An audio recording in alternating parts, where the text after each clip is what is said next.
జ్ఞానానందమయం దేవం నిర్మలస్ఫటికాకృతిం ఆధారం సర్వవిద్యానాం హయగ్రీవముపాస్మహే. వాగర్ధావివ సంపృక్తౌ వాగర్ధ ప్రతిపత్తయే జగతః పితరౌ వందే పార్వతీ పరమేశ్వరౌ. సర్వమంగళమాంగళ్యే శివే సర్వార్థసాధికే శరణ్యే త్రయంబకే గౌరీ నారాయణి నమోస్తుతే. గురుర్బ్రహ్మా గురుర్విష్ణుః గురుర్దేవో మహేశ్వరః గురుః సాక్షాత్ పరం బ్రహ్మ తస్మై శ్రీ గురవే నమః. శ్రీ గురుభ్యో నమః.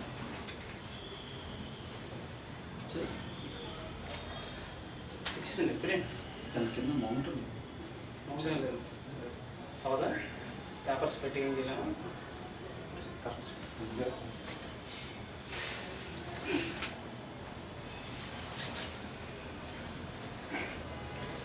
ధ్యేయ సదా సవితృమండల మధ్యవర్తి నారాయణ సరసిజాసన సన్నివిష్ణః కేయూరవాన్ మకరకుండలవాన్ కిరీటి హారీ హిరణ్మయ వపుర్ధృత శంఖచక్రః.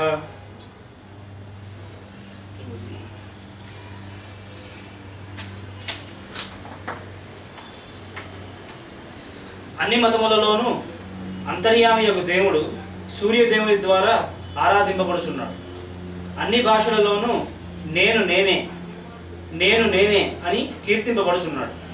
ఈ అర్చనా విభాగమును తెలుపు ఒక వేదమంత్రము ఉన్నది. ఈ అర్చనా విభాగమును తెలుపు ఒక వేదమంత్రము ఉన్నది. అదియే ఆదిత్యవర్ణం. వేదాహమేదం పురుషం మహాంతం ఆదిత్యవర్ణం తమసస్తు పారే సర్వాణి రూపాణి విజిత్య ధీరః నామాని కృత్వా అభివదన్ యథాస్తే ధాతా పురస్తాజ్యముదాజహార శక్ర ప్రవిద్వాన్ ప్రతిశస్య తస్రః తమేవం విద్వాన్ అమృత ఇహ భవతి నాణ్య పంద అయనాయ విద్యతే. వర్ణము అనగా అక్షరము అనగా నాశనము లేనిది అని అర్థము. అన్ని భాషలలోనూ ఉన్నది ఇదియే నేను అనబడు అంతర్యామి యొక్క ప్రజ్ఞ. నేను అనేటువంటి ప్రజ్ఞ అనేటువంటిది ఏదైతే మనం చాలా తరచుగా మనం వాడుకుంటూ ఉంటామో, చాలా తరచుగా మనం తెలుసుకుంటూ ఉంటామో, ఈ నేను అనేటువంటి ప్రజ్ఞను మనం ఆత్మ అనేటువంటి పేరుతో మన వ్యావహారికంగా మనకు అర్థమయ్యేటువంటి భాషలో మనం దానిలో సంబోధించుకుంటాం నేను అని. ఇంగ్లీష్లో మనం దాన్ని అయామ్ అనేటువంటి ఒక పేరుతో పిలుచుకుంటాం. సో అందరిలోనూ కూడా ఉండేటువంటి ఈ అయామ్ అనేటువంటి ప్రజ్ఞ ఏదైతే ఉంటుందో, సూర్యుడి నుంచి వచ్చినటువంటి ప్రజ్ఞ అందరిలోనూ కూడా ఇలాగ డిసెండ్ అయి ఉంటుందని మనకు ఒక ఫ్యాక్ట్ మనకు తెలుసు. గత కొంతకాలంగా గత క్లాసుల్లో బట్టి మనం చూసుకుంటుంది కూడా అదే. తర్వాత ఈ సూర్యుడిలో కూడా ఉండేటువంటి ప్రజ్ఞకి ఆధారమైనటువంటిది ఏమిటంటే మళ్ళీ అంతకన్నా పెద్ద సూర్యుడు వచ్చేటువంటి వెలుగని, ఆ సూర్యుడిలో ఉండేటువంటిది సూర్యాంతర్యామి అని, సూర్యనారాయణుడు అని, సోలార్ లోగోస్ అని మనం చెప్పుకున్నాం. నిన్న కూడా మనం దాని గురించి మనం కొంతవరకు డిస్కస్ చేసుకున్నాం. ఈ మాఘమాసం అనేటువంటిది అటువంటి ఒక దానికి బీజం పడేటువంటి ఒక పుణ్యమైనటువంటి తిథులుగా ఆ రోజుల కింద పనిచేస్తూ ఉంటుంది ఈ మాఘమాసం అంతా కూడా. సూర్యుడి తాలూకా క్రియేషన్ అనేటువంటి దాని వెనకాల ఉండేటువంటి సీక్రెట్ ఈ టైంలో ఎక్కువ రివీల్ అవుతుంది. దానికి ఆధారంగా మనకి చెప్పుకునేటువంటిది మాఘ పౌర్ణిమ. నిన్ననే మనకి అయిపోయింది మాఘ పౌర్ణిమ. మనం నిన్న మెడిటేషన్ చేసుకున్నప్పుడు కూడా దాని గురించి మనం ధ్యానం చేసుకున్నాం. అంటే ఎక్కడైతే వెలుగుకి, ప్రేమకి, కరుణకి ఆధారమైనటువంటి వెలుగు ఎక్కడైతే ఉంటుందో ఆ వెలుగు, ఆ తేజస్సు మనలో నిండి మన ద్వారా కిందకి వెళ్ళాలి, మన ద్వారా కిందకి రావాలనేటువంటి ఒక ఇన్వొకేషన్ రాత్రి మనం చూసుకున్నాం. ఫ్రమ్ ద పాయింట్ ఆఫ్ అని చదువుకున్నాం కదా మనం, the point of light it in the mind of God. So ఆ గాడ్ ఎవరంటే సోలార్ గాడ్ అనమాట. సోలార్ గాడ్ ఇచ్చేటువంటి వెలుగు కానీ, ప్రేమ కానీ మనలో నుండి మన ద్వారా పబ్లిక్ అనేటువంటి దానికి ఉపయోగపడాలనేటువంటి ఒక విధానాన్ని మనం దాంట్లో చెప్పుకున్నాం. దాన్ని మనం చూసుకుంటే ఇన్వొకేషన్ దానికి అర్థం అది. జ్వాల్పూర్ అనేటువంటి మహర్షి ఇచ్చినటువంటి ఇన్వొకేషన్ అది, Tibetan master. Morning invocation, evening invocation మనం చదువుకున్నప్పుడు మార్నింగ్ ఇన్వొకేషన్ మనం చదువుకున్నాం. సో వీటికి కూడా ఆధారమైనటువంటి ఆదిత్యుడు అనేటువంటి దాని తాలూకా తత్వం గురించి, ఈ ఆదిత్య హృదయం అనేటువంటి ఈరోజు మన సబ్జెక్ట్ ఆదిత్య హృదయం అనేటువంటి దాని గురించి కూడా అసలు ఈ ఒక పేరులోనే మొత్తం చాలా రకమైనటువంటి ఒక మంచి రకమైనటువంటి ఒక ఫ్లేర్ ఇందులోనే కట్టబడి ఉంటుంది. సూర్యుడు అనేటువంటి మాటకి మన ఫిజికల్గా కనిపించేటువంటి ఒక గోళం, where we see enormous reaction going on inside the sun. ఫిజికల్గా మనకు కనిపించేటువంటి సూర్యుడు, మన సోలార్ సిస్టమ్ మనకు ఉండేటువంటి సూర్యుడు. ఈ సూర్యుడిలో ఉండేటువంటి వెలుగు కారణమైనటువంటి వాడు ఇంకొక పెద్ద సూర్యుడు, bigger sun or like inside the solar sun, ఒక స్పిరిచువల్ సన్ అని మనం చెప్పుకున్నాం. స్పిరిచువల్ ఆస్ట్రాలజీ ప్రకారం మనకి 3 రకాలైనటువంటి సన్ ఉంటారని చెప్పుకున్నాం. స్పిరిచువల్ సన్, కాస్మిక్ సన్, మన ఫిజికల్ సన్ ఇలా ఉంటారు. ఒకళ్ళు solar, lunar and other solar ప్రిన్సిపల్స్ని ఇండికేట్ చేస్తుంటారని. సో అందులో కూడా కారణమైనటువంటి ఆ సోలార్ ఆస్పెక్ట్లో ఉన్నటువంటి ఆ సన్ ఎవరైతే ఉన్నారో ఆ సన్ నుంచి వచ్చేటువంటి ఒక వెలుగు మన సూర్యుడికి వస్తుంది, మన సూర్యుడి నుంచి వెలుగు మన దగ్గరికి వస్తుంటుంది. ఇది ఎప్పుడు కూడా తత్వం ఎప్పుడు కూడా ఇలాగే డిసెండ్ అయి ఉంటుంది. పరమ గురువు దగ్గర నుంచి రిలీజ్ అయినటువంటి ఆర్డర్ గురువులు అందరూ ఆ హైరార్కీ అంతా కూడా నిండి వాళ్ళ దగ్గర నుంచి ఈ ఎవరైతే ప్రిపేర్ అయినటువంటి సీనియర్ డిసైపుల్స్ ఉంటారో వాళ్ళ దగ్గరికి వచ్చి వాళ్ళ ద్వారా మన దగ్గరికి వస్తుంటుంది, మన ద్వారా ఇంకో దగ్గరికి వెళ్తుంటుంది. These are from those higher circles, from those whom I follow to those who follow me. ఎవరు ఇచ్చినప్పుడు ఎటువంటి స్టేట్మెంట్ ఇస్తారో ఇదే ఇవ్వాలి కూడా. ఎందుకంటే ఎక్కడి నుంచి వచ్చినటువంటి వెలుగుని మనం అలా అలా డిసైన్ చేసుకుని మన దగ్గరికి వచ్చి మనం దాని ద్వారా ముందుకు వెళ్తున్నటువంటి ప్రజ్ఞ. ఈ ఉండేటువంటి దాంట్లో అందరిని ఎవరు చెప్పారు, ప్రతి దానికి కూడా కామన్గా ఉండేటువంటి ఒక ప్రజ్ఞ ఉంటుంది. ఆ ప్రజ్ఞని సెంటర్ పాయింట్ అనేటువంటి పేరుతో పిలిచారు. ఈ సెంటర్ పాయింట్ అనేటువంటిది ఎవరికి వాళ్ళకే ఇండివిజువల్గా ఉంటుంది. ఉన్నటువంటి సెంటర్ పాయింట్ చుట్టూ మనమే ఒక సర్కిల్ని మనం ఫ్రేమ్ చేసుకుంటుంటాం, మన సర్కిల్ని మనమే డిఫైన్ చేసుకుంటాం, ఆ సర్కిల్లోనే మనం ఉంటుంటాం, రైట్. ఇంకొకరికి వేరే సర్కిల్ ఉంటుంది, ఇది మన సర్కిల్ అయితే మన సర్కిల్ని కూడా డామినేట్ చేస్తూ వేరే వాడికి ఇంకో సర్కిల్ అయి ఉంటుంది. మన సర్కిల్ అంతా కూడా ఎంత ఉందో అది వేరే వాడికి సెంటర్ అయి ఉండొచ్చు. అంటే వాళ్ళ తాలూకా హొరైజన్ చాలా పెద్దది, వాళ్ళ తాలూకా ఆలోచన, వాళ్ళ తాలూకా చేసేటువంటి కార్యక్రమం, వాళ్ళ ద్వారా నిర్వర్తించబడేటువంటి కర్తవ్యం అంతా కూడా చాలా పెద్దదై ఉంటుంది. Like my planet and epitome of the divine plan. So ఇది డివైన్ ప్లాన్ అయితే ఇది మన తాలూకా ప్లాన్ అయి ఉంటుంది. అంటే మన ప్లాన్ అంతా కూడా డివైన్ ప్లాన్లో అంతర్భాగం కింద అవ్వాలనేటువంటి ఒక సంకల్పం మనకు రోజు మనం తీసుకుంటూ ఉంటాం. ఈ సంకల్పం అనేటువంటి దాన్ని అనునిత్యం మనకు అందించేటువంటి వాడిగా సూర్యుడు కనిపిస్తాడు మనకి. ద రే ఆఫ్ వీల్ అని మనం చెప్పుకున్నాం కదా ఫస్ట్ రేలోని. సో ఆ సూర్యుడి నుంచి వచ్చేటువంటి వెలుగు మనలో సంకల్పం అనేటువంటి రూపంలో మన ద్వారా పనిచేసి ప్రపంచం అనేటువంటి దానికి కారణం కింద జరిగేటువంటి ప్రణాళిక మొత్తానికి కూడా ఆధారంగా పనిచేస్తుంటుంది. సరే, ఈ సూర్యుడి నుంచి వచ్చేటువంటి వెలుగు అనేటువంటిది ఎప్పుడు కూడా మళ్ళీ 2 రకాలుగా పనిచేస్తుంది మనకి. ఒకటి మనలోకి తీసుకునేటువంటిది, ఇంకోటి మన ద్వారా బయటకు వెళ్ళేటువంటిది. 2 రకాలుగా మనకు పనిచేస్తుంది. ఆ సూర్యుడి నుంచి వచ్చేటువంటి వెలుగుని మనం ఎలా తీసుకుంటాం మొదటిది, ఆ తీసుకున్నటువంటి వెలుగుని మనం ఎలాగా వాడుకుంటాం అనేటువంటిది రెండో ప్రిన్సిపల్ అయి ఉంటుంది. అది ఎవరికి వాళ్ళకి ఇండివిజువల్గానే పనిచేస్తుంటుంది. అది నేను సూర్యుడి నుంచి వచ్చేటువంటి వెలుగుని నేను దాన్ని స్టోర్ చేసుకుని రేపొద్దున ఏదో పర్పస్ కోసం వాడుకుంటాను. ఇంకొకళ్ళు వెంటనే దాంట్లోంచే రకరకాలైనటువంటి ఇంటెన్సిటీస్ని మార్చుకుని వేరే వేరే క్రియేషన్స్ కోసం అప్లై చేసుకుని వెళ్తూ ఉంటారు. సో ఉండేటువంటి ఒకటే ఉన్నటువంటి ప్రజ్ఞని ఇన్ని రకాలుగా డివైడ్ చేసుకుని వెళ్ళేటువంటిది కూడా మళ్ళీ ఆ సూర్యుడిలోనే క్వాలిటీ ఉంటుంది. ఎందుకంటే మనం కిందటి వారం చెప్పుకున్నాం, ఆకులు రాల్చేటువంటి చెట్టే తర్వాత మళ్ళీ ఒక నెల పోయిన తర్వాత చిగురు పుట్టిస్తూ ఉంటుంది. అంటే ఒక నెలలో జరిగేటువంటి గ్యాప్లో ఏమిటవుతుందంటే అదే పదార్థం, చెట్టు అనేటువంటి అదే పదార్థం ఒకసారి ఆ సన్లైట్ తీసుకోవడం వల్ల ఆకులు రాలిపోతుంటాయి. నెక్స్ట్ 1 మంత్ తర్వాత అదే చెట్టు తీసుకోవడం వల్ల స్ప్రౌటింగ్ అనేటువంటిది స్టార్ట్ అవుతుంది. చిగురులు వచ్చేటువంటి దానికి వస్తాయిగా. అంటే ఆ చెట్టు చచ్చిపోయి మళ్ళీ చెట్టు పుట్టి మళ్ళీ రావడం అనేది ఉండదు. ఆ ఉన్నటువంటి మెటీరియల్లోనే ఒకటి తగ్గిపోతుంటుంది, వెంటనే ఇంకోటి పుడుతూ ఉంటుంది. ఆ సైమల్టేనియస్ ఎగ్జిస్టెన్స్ అనేటువంటిది ఎప్పుడు కూడా సూర్యుడి నుంచి వచ్చేటువంటి సంకల్ప రూపంలో వస్తుంది. మనకు అది సంకల్పంలో పనిచేస్తుంది, మిగిలిన క్రియేషన్కి అది స్ప్రౌటింగ్ రూపంలో క్రియేషన్ రూపంలో పనిచేస్తుంది. ఈ పనిచేసే విధానంలో ఏమిటవుతుందంటే తనకి తాను అడ్డంగా ఉన్నటువంటి విషయాలు ఏవైతే ఉన్నాయో అన్నీ కూడా క్లియర్ అయిపోతూ ఉంటాయి. అవరోధాలు, ఆటంకులు, అడ్డంకులు అటువంటివి ఏమైనా అయితే ఉంటాయో అవన్నీ కూడా క్లియర్ అయిపోతూ ఉంటాయి. ఈ జయం అనేటువంటిది ప్రాప్తిస్తుంది అంటారు. అంటే ద ఫుల్ఫిల్మెంట్ అనేటువంటిది ఆ టైంకి సిద్ధిస్తుంది.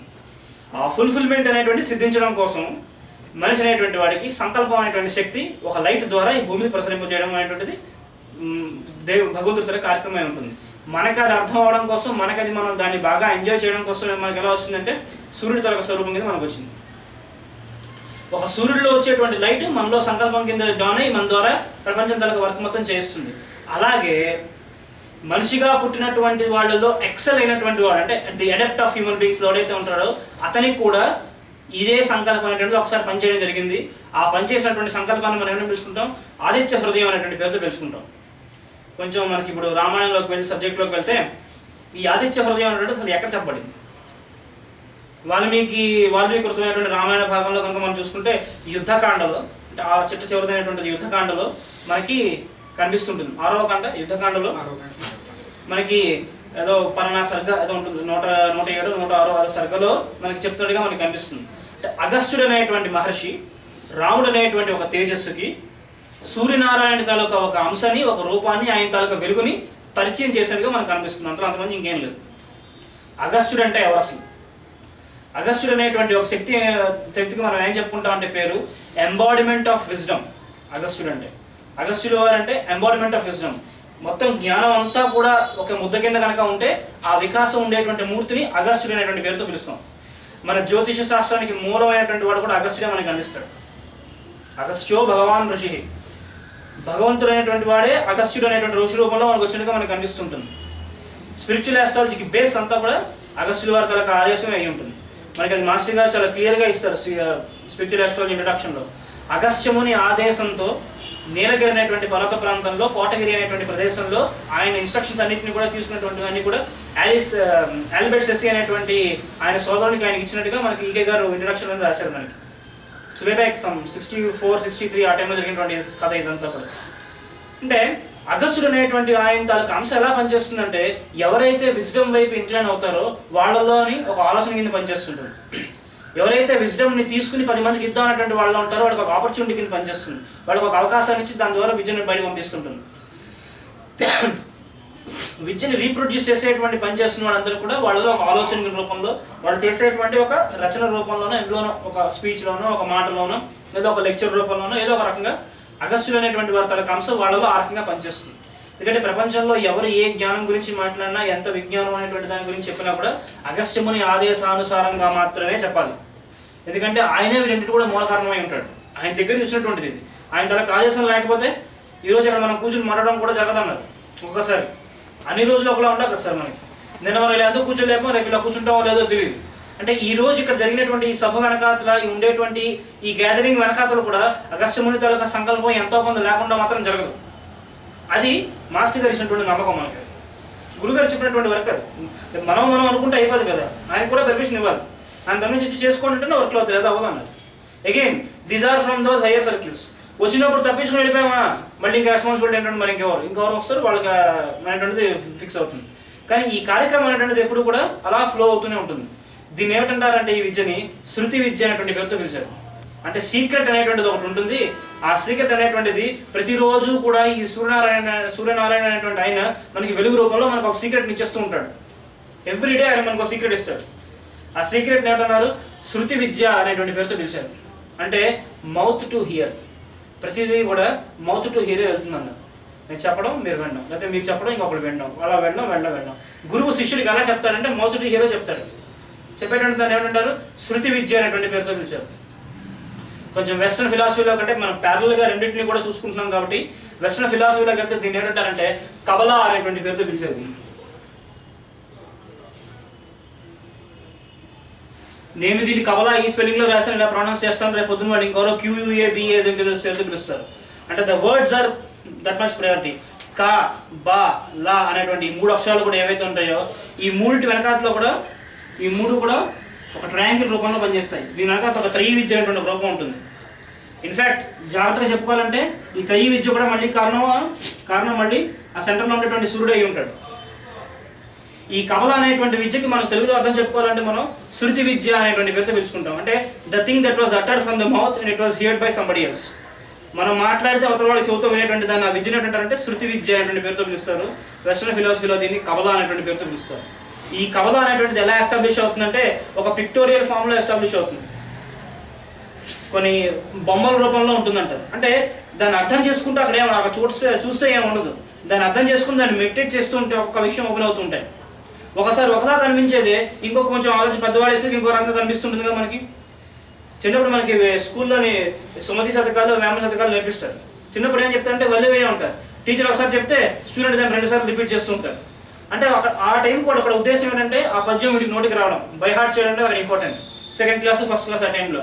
కొంచెం 4th క్లాస్, 5th క్లాస్కి వెళ్తే ఏమిటవుతుంది, ఈ పద్యం తాలూకా అర్థం చెప్తారు. ఈ పద్యం తాలూకా ప్రతి పదానికి అర్థం చెప్తారు. ఇది ఏ సందర్భంలో ఆ కవి వాడాడో చెప్తారు. దీనివల్ల ఉపయోగం ఏమిటో చెప్తారు.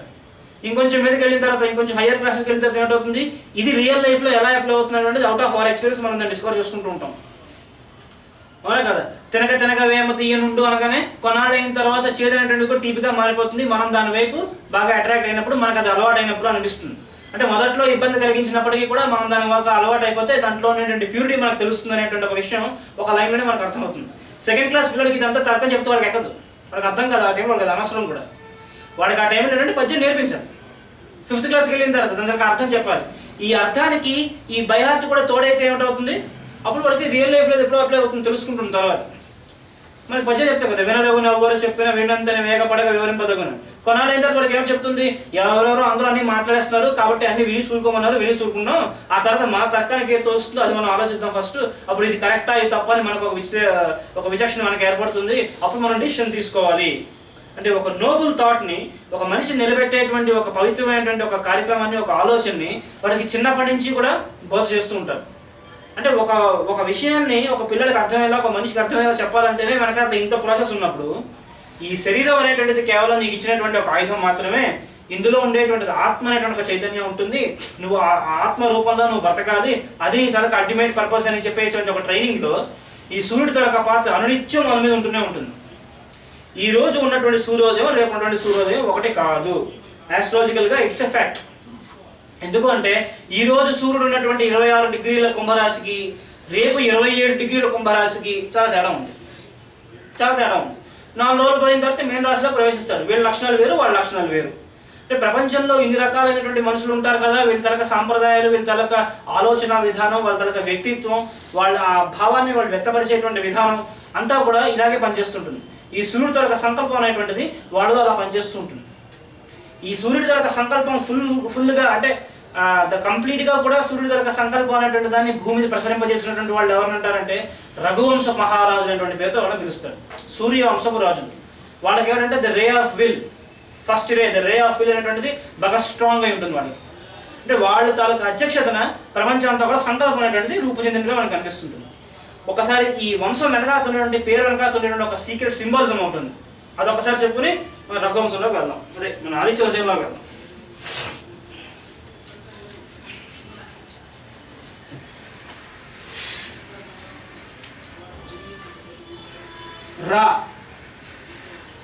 రా అనేది అగ్నిబీజం.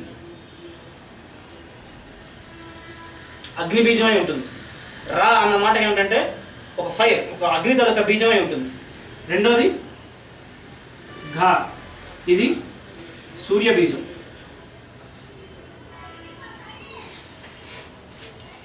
ఘా అనేటువంటిది సూర్యుడి తలక అక్షరం కింద చెప్తారు. అందుకనే మనకి మంత్రంలో ఘృణి అనేటువంటి ఒక మంత్రం వస్తుంది. ఘృ అనే మాటకి ఘా అనేటువంటి మాట కంటే సూర్యుడి తలక పేరు అనమాట. మనం అర్థం చెప్పుకోవచ్చు. అంటే సూర్యుడి తల నుంచి వచ్చేటువంటి ఒక వెలుగుకి, సూర్యుడిలో ఉండేటువంటి ఒక అంతర్యామి తలక ఒక వెలుగుకి ఘా అనేటువంటి ఒక పేరుతో మనం పిలుచుకుంటాం. ఈ రా అనేటువంటిది అగ్నిబీజమై ఉంటుంది. కాబట్టి ఈ అగ్ని అనేటువంటి వాడు సూర్యుడికి తోడై ఒక సంకల్పం అనేటువంటి దాన్ని ఫుల్ఫిల్గా చేసుకుని కిందకు వచ్చినటువంటి వాళ్ళందరూ ఏంటంటారు రఘు మహారాజులు లేదా రఘువంశపు రాజులు అని ఆయన పేరుతో పిలుస్తారు. అంటే వీళ్ళలో ఏమిటంటుందంటే క్వాలిటీ, అగ్ని బీజం క్వాలిటీ ఉంటుంది, బోత్ సూర్య బీజం కూడా క్వాలిటీ ఉంటుంది. అంటే వీళ్ళల్లో ఫైర్ అనేటువంటిది ఉంటుంది. ఫైర్ ద్వారా 10 మందికి హెల్ప్ చేసేటువంటి ఒక సంకల్పాన్ని నిలబెట్టేటువంటి శక్తి కూడా వీళ్ళలోనే ఉంటుంది. They are creators by themselves and they also stand as workers also. అంటే వాళ్ళు చేసేటువంటి విధానం కూడా వాళ్ళ ద్వారా పనిచేస్తుంటుంది. వీళ్ళు సంకల్పాన్ని క్రియేట్ చేసుకుంటారు, వీళ్ళే దాన్ని సరిగ్గా మళ్ళీ ఆచరిస్తూ ఉంటారు కూడా. ఇంప్లిమెంట్ చేసేటువంటి వాళ్ళు కూడా వీళ్ళు అయి ఉంటారు. ప్రపంచానికి ఒక నిర్దేశాన్ని ఇచ్చినటువంటి వాళ్ళందరూ కూడా ఈ రఘువంశపు మహారాజులై ఉంటారు. అటువంటి రఘువంశ మహారాజులు అందరూ కూడా ఎవరు అంటే అగ్ని బీజం సూర్య బీజంతో పుట్టినప్పటికీ వాళ్ళు మళ్ళీ మనుషులే. మానవ రూపంలో ఈ పాంచభౌతిక దేహానికి చూసినటువంటి మనుషు రూపంలోనే ఉంటారు వాళ్ళు. ఈ మనిషి రూపం వెనకాతల, అంటే ఈ మనిషి రూపం అనేటువంటిది కట్టుకోవడం వెనకాతలు కూడా ఒక 24 సీక్రెట్స్ ఉంటాయి సార్. 24 సీక్రెట్స్ ఉంటాయి మనలోనే, మనకు తెలియకుండా. మనకు అవి తెలుసా అంటే మనకు అవి పరిచయం ఉన్నాయి, మనకు తెలియనివి కొత్తవి ఏవో కాదు. కానీ ఇదే సీక్రెట్ అనే విషయం మనకు తెలియదు, అంతే, ఇంకేం లేదు.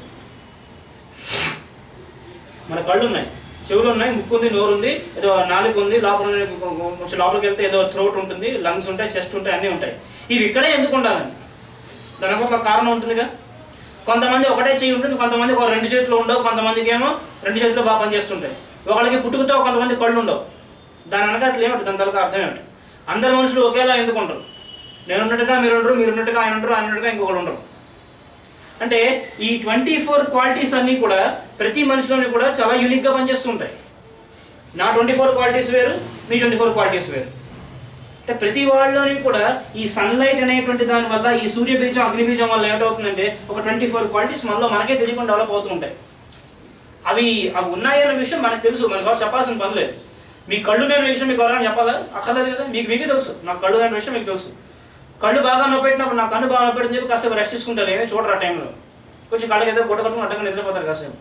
చెవులు బాగా గట్టిగా ఉన్నాయని చెప్పి ఏదైనా సౌండ్ వస్తే చెవు మూసుకుంటారు. అంటే అందులో ఉండేటువంటి సెన్సిబిలిటీస్కి మీరు అటాచ్ అయి ఉన్నారు. అంటే there is something wrong inside. అందువల్ల కొంచెం గట్టిగా శబ్దం గట్టిగా ఎవరైనా అదిస్తే చెవు మూసుకుంటారు. లేదా ఏదైనా కొంచెం వాసన కొంచెం ఇబ్బంది కలిగించేటువంటి వాసన ఏదైనా జరగడానికి ముక్కు మూసుకుంటారు. దానివల్ల మీరు సఫర్ అవుతున్నారనేటువంటి విషయం మీకు తెలుసు. That means you are protecting it from some, అంటే ఒక జరిగేటువంటి ఆపద నుంచి మీరు దాన్ని తప్పించుకున్నట్లు లెక్క కదా. You are safeguarding yourself in one other respective view, maybe in any other factor. వీటిని అటువంటి సీక్రెట్స్ మనలో ఏమి ఉన్నాయంటారంటే 24 సీక్రెట్స్ ఉన్నాయంటారు. కొంచెం స్పిరిచువల్గా ఆలోచిస్తే ఈ 24 సీక్రెట్స్ కూడా 24 సిలబల్స్ కింద మనకు పనిచేస్తాయి. అంటే 24 బీజాక్షరాలు మనలోనే ఉంటూ ఉంటాయి.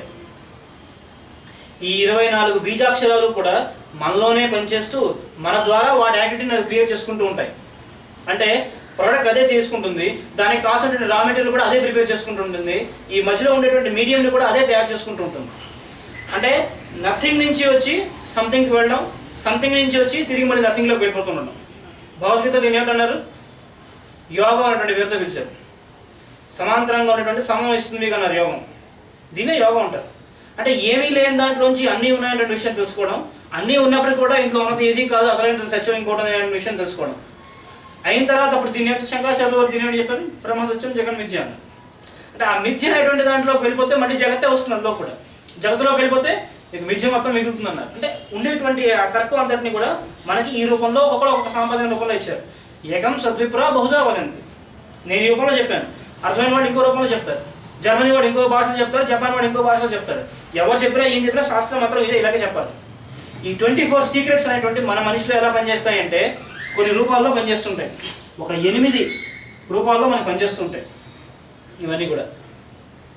అంటే 8 ఫార్మ్స్లో ఈ 24 కూడా ఎగ్జిస్ట్ అయి ఉంటాయి. మ్యాథమెటికల్గా ఆలోచించకండి, అంటే 24 8 కాబట్టి ఏదో మాత్రం ఆలోచించకండి. ఆ పేరు కూడా చెప్పేస్తాను, just wait for few minutes అంతే. ఓకే, సో ఈ 24 సిలబల్స్ అనేటువంటివి ఈ అగ్నిబీజం సూర్యబీజం ఆకారంతో ఈ 24 సిలబల్స్ కూడా మనలో ఎలా పనిచేస్తాయంటే మనలో ఉండేటువంటి కొన్ని క్వాలిటీస్ రూపంలో పనిచేస్తాయి. మన ఫిజికల్గా మన శరీరంలో ఉండేటువంటి భాగాల రూపంలో పనిచేస్తాయి. మన శరీరంలో ఉండేటువంటి కొన్ని మనకు తెలియకుండా మన శరీరంలోనే పనిచేసేటువంటి కొన్ని అవయవాల రూపంలో, మనకు వచ్చేటువంటి ఆలోచన రూపంలో పనిచేస్తుంటాయి. వాటిని ఏమిటంటారంటే ఫస్ట్ సెట్ పంచ తన్మాత్రలు అన్నారు సార్.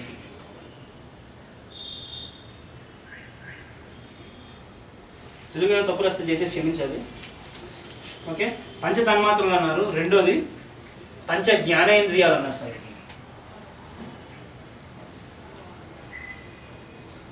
జ్ఞానేంద్రియాలు.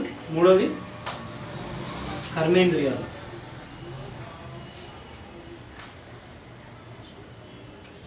నాలుగోది పంచభూతాలు.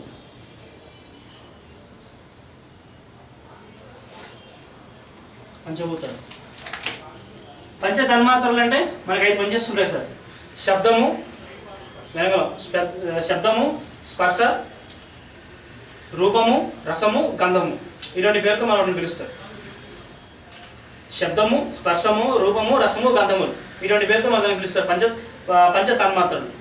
పంచేంద్రియాలు అంటే కళ్ళు, చెవులు, ముక్కు, నోరు చూసేటువంటిది మన శరీరం. అర్థం కూడా కోసం చెప్పుకునేటువంటి శరీరాన్ని ఏంటంటారంటే సంస్కృతంలో త్వక్ అనేటువంటి పేరుతో పిలుస్తారు సార్. త్వక్ అనేటువంటి పేరుతో పిలుస్తారు. త్వక్ దీని అర్థం ఏంటంటే శరీరం అని అర్థం. త్వక్ అంటే శరీరంతో చేసేటువంటి పాపాలని కూడా పోగొట్టగలిగేటువంటి శక్తి మళ్ళీ ఆ సూర్యుడికే ఉంటుంది. కాబట్టి సూర్యుడు తాలూకా ప్లేస్మెంట్ కనుక జాతకంలో బాగాలేకపోతే యూజువల్గా స్కిన్ డిసీజ్ వస్తాయంటారు. సో ఎవరైనా స్కిన్ డిసీజ్ గట్రా వచ్చేటప్పుడు సూర్యనారాయణ మూర్తి ఆరాధన చేయాలండి, ఆయనకి నమస్కారాలు చేయాలండి, లేదా అరుణం సౌరం అని చదివే పారాయణ గట్రా చేయాలండి అంటారు. అంటే మన ఈ సూర్యుడి నుంచి వచ్చేటువంటి లైట్ని ఫిజికల్గా మనం తీసుకున్నప్పటికీ కూడా ఏ సాధనం ద్వారా తీసుకుంటాం అంటే ఈ శరీరం అనేటువంటి సాధనం ద్వారా తీసుకుంటాం. ఈ శరీరం అనేటువంటిది it's an ever living thing. ఇక్కడ కోసిన రక్తం వస్తుంది, ఇక్కడ కోసిన రక్తం వస్తుంది, ఈ వెనకాల కోసిన రక్తం వస్తుంది, ఈ కింద కోసిన రక్తం వస్తుంది. అంటే ఈ శరీరం అనేటువంటిది ఇట్స్ నెవర్ లివింగ్ థింగ్. ప్రాణం అనేటువంటి శరీరంలో ఈ రూపంలోనే పనిచేస్తుంది. ఇందులో ఎక్కడ దెబ్బ తగిలినప్పుడు కూడా మన మనసు మొత్తం దానికి వెళ్ళిపోతుందిగా. శరీరంలో మీరు అంతా బాగున్నారు, కానీ మీ చిటికిన వేలు నొప్పి వచ్చింది, మీరు అక్కడికి వెళ్ళిపోయి అనుకోతారా? అలాగే అనుకుంటారు. మీరు ఏమి తగ్గకుండా జాగ్రత్తగా చూసుకుంటారు దాన్ని. ఒక బ్యాండేజ్ కడతారు, చిన్న కట్టు కడతారు, చాలా జాగ్రత్తగా చూసుకుంటూ వెళ్తుంటారు. అంటే ఈ శరీరం అనేటువంటి దాంట్లో ఏ భాగానికి అయితే ఇబ్బంది అవుతుందో ఆ భాగంలోనే మీరు ఆ టైంలో లీవ్ చేస్తారు. అంటే శరీరం అనేటువంటి దాన్ని మొత్తాన్ని అనుసంధానం చేస్తూ ఒక లిక్విడ్ ఉంటుంది, ఆ లిక్విడే మనకి బ్లడ్ కింద పనిచేస్తుంది. ఆ బ్లడ్ అనేటువంటిది ఏం చేస్తుంటే శరీరంలో ప్రతి 2 అవయవాల మధ్యన, ప్రతి 2 భాగాల మధ్యన కూడా ఒక రిలేషన్ అనేటువంటిది మెయింటైన్ చేస్తుంటుంది. ఫిజిషియన్స్ దాన్ని ఏమంటారు? నర్వస్ రిలేషన్ కదా ఉండేది ఉంటుంది. నర్వస్ సిస్టమ్ అంతా కూడా పనిచేస్తుంది. కాబట్టి కాలుకి దెబ్బ తగిలితే వెంటనే మైండ్ తెలుస్తుంది, కాబట్టి వెంటనే బయటకు వచ్చేస్తుంది. నడుచుకుంటూ వెళ్తున్నారు ఏదో పొరపాటున ఏదో రాయి మీద కాలు వేసేది గుంజుకుంది, వెంటనే టక్మని తీసేమో మనం బయటికి. ఇంత ఫాస్ట్గా పనిచేసేటువంటి ఈ నర్వస్ సిస్టమ్ వెనకాతల దానికి రెస్పాన్స్గా ఉండేటువంటి శరీరం కూడా మళ్ళీ ఈ పంచ తన్మాత్రలోంచి మనకు పనిచేస్తూ ఉంటుంది. జ్ఞానేంద్రియాల నుంచి పనిచేస్తుంది. తర్వాత ఏంటంటే కర్మేంద్రియాలు అనేటువంటి పేరుతో పిలిచారు వాటిని. అంటే చేతులు, కాళ్ళు, మాట్లాడేటువంటి మాట, తర్వాత మనకి the places of genitals and anus ఉండేటువంటి ప్లేస్ అన్ని కూడా కర్మేంద్రియాల కింద పనిచేస్తుంటాయి. ఆ తర్వాత పంచభూతాలు, పృథ్వీ, ఆపస్, తేజో, వాయు, ఆకాశాలు, all the 5 basic elements. And ఇవన్నీ కూడా కలిపి మన శరీరం ఎలా పనిచేస్తాయంటే ఒక స్ట్రక్చర్ కింద పనిచేస్తాయి. సరే, ఇవన్నీ మనకు అప్పుడప్పుడు ఏవో కనిపిస్తుంటాయి. ఫిజికల్గా మనకు కనిపించేటువంటి ఇవన్నీ కూడా మన శరీరం మనకు కనిపిస్తుంది. మన మాట కనబడదు, కానీ అవతల మనం వింటూ ఉంటాం. ఇదే కదా శృతి విద్య అంటే. నేను మాట్లాడే మాట నాకు కనిపించదు, కానీ మీకు వినబడుతుందా లేదా? మీకు వినబడుతుంది. అంటే there is one response that is getting from mouth to hear. So నోటి నుంచి వచ్చేటువంటి మాట చెవికి వినబడడం అనేటువంటి దాని వెనక అట్లా ఒక 2 ప్యారలల్గా ఫోర్సెస్ పనిచేస్తూ ఉంటాయి. నేను మాట్లాడేది నేను వింటూ ఉంటాను, మీరు కూడా వింటూ ఉంటారు. మీరు మాట్లాడేది మీరు వింటూ ఉంటారు, నేను వింటూ ఉంటాను. ఒక్కొక్కసారి ఏంటవుతుంది, మన మాట మనం మర్చిపోతూ ఉంటాం, కానీ మనం మాట్లాడేస్తూ ఉంటాం. The moment when we are unconscious, మన అసలు మాట్లాడు కూడా మనకు ఒకసారి తెలియదు. అవునా కదా? జనరల్గా ఒక ఫినామినా చెప్తారు, నిద్రలో మాట్లాడేస్తూ ఉంటారండి. అంటే వాడు మాట్లాడుతున్నటువంటి విషయం వాడికి తెలియకుండానే వాళ్ళ నుంచి బయటకు వచ్చేస్తుంటుంది వాయిస్ ఒకటి.